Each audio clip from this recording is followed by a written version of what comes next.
Türkiye'deki çok sayıdaki Uygur Türk'ü Çin'in sistematik baskı ve asimilasyon politikalarının aralıksız sürdürüldüğü Doğu Türkistan'daki ailelerinden bir Babalar Günü'nde daha haber alamıyor. Çin idaresinin dinlerinden, dillerinden, kültürlerinden zorla ayırmaya çalıştığı ve köle gibi kullandığı babalar için gurbetteki çocukları Çin baskılarına ve zulüm politikasına bir kez daha dur çağrısında bulunarak artık babalarımızı bırakın, onların ailelerine kavuşmasının zamanı geldi dediler. Bu çağrıyı destekleyen Uygur Hareketi, Uygur gençlerinin acılarını paylaştı. Uygur Hareketi konuyla ilgili Çin hükümetinin soykırımı nedeniyle milyonlarca Uygur ailesi ayrıldı ve babalarından uzak kaldı. Acılarınızın boşuna olmayacağını hatırlatırız. Çin hükümetinden haksız muamele gören Uygur topluluğundaki tüm insanları cesurca ayağa kalkmaya teşvik ediyoruz. Bilgeliğinizi kullanın, yüreğinizde neler olduğunu söylemek için gerçeğinizi kullanın ve inancınızla hareket edin. Kötülük yapanlardan korkmayın. Gerçek görünmeye devam edecek ve gerçek bizi özgür kılacak. Benzer şekilde gerçek zalimleri kınamaya devam edecektir. Biz güçlüyüz çünkü gerçeği biliyoruz ifadeleri kullanıldı.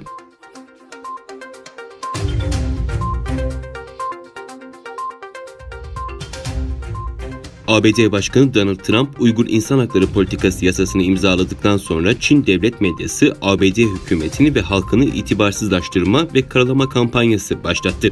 Çin Merkez Televizyonu'ndan Doğu Türkistan'daki yerel medyaya kadar ABD ve Uygur İnsan Hakları Yasası ana haber konusu haline geldi. Çin, Uygur öğrenciler ve dini figürler de dahil olmak üzere hayatın her kesiminden Uygurları Çin baskısını haklı göstermeye ve reddetmeye zorladı. Aynı zamanda Çin, Uygurları ABD hükümetini, Amerikalı politikacıları ve Amerikan toplumunu aşağılamaya ve hakaret etmeye zorladı. Çinli yetkililer Uygur İnsan Hakları Yasası'nın sadece bir kağıt olduğunu söylese de ABD'ye verdikleri yanıtlar bir kez daha yasanın önemini kanıtladı. Bununla birlikte Çin medyasına konuşan Uygurların baskı altında olup olmadığı da şüphe uyandırıyor.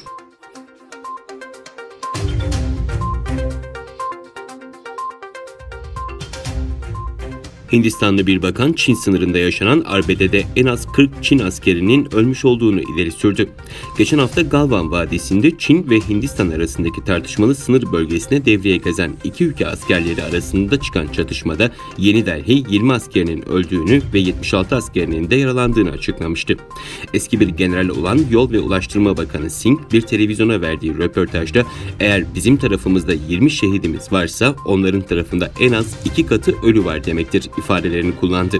Singh, Çin'in 1962'deki çatışmalarda dahil olmak üzere tarih boyunca savaş kayıplarını açıklamadığını vurguladı. Çin devletinin kontrolündeki Global Times gazetesi hafta içerisinde Çin tarafında da ölüler olduğunu yazmış fakat detay vermemişti.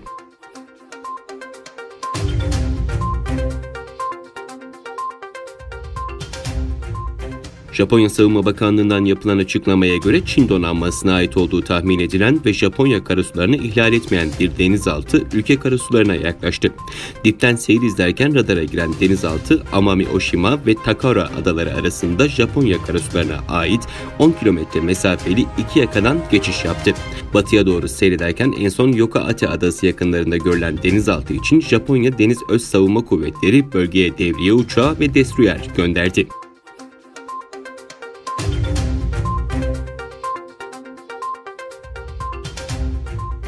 Rusya Devlet Başkanı Vladimir Putin kendisinin iktidarda kalmasını sağlayabilecek anayasal değişikliğin onaylanması halinde seçimlerde yeniden aday olabileceğini söyledi. Rusya 25 Haziran 1 Temmuz arası anayasa referandumu için sandığa gidiyor.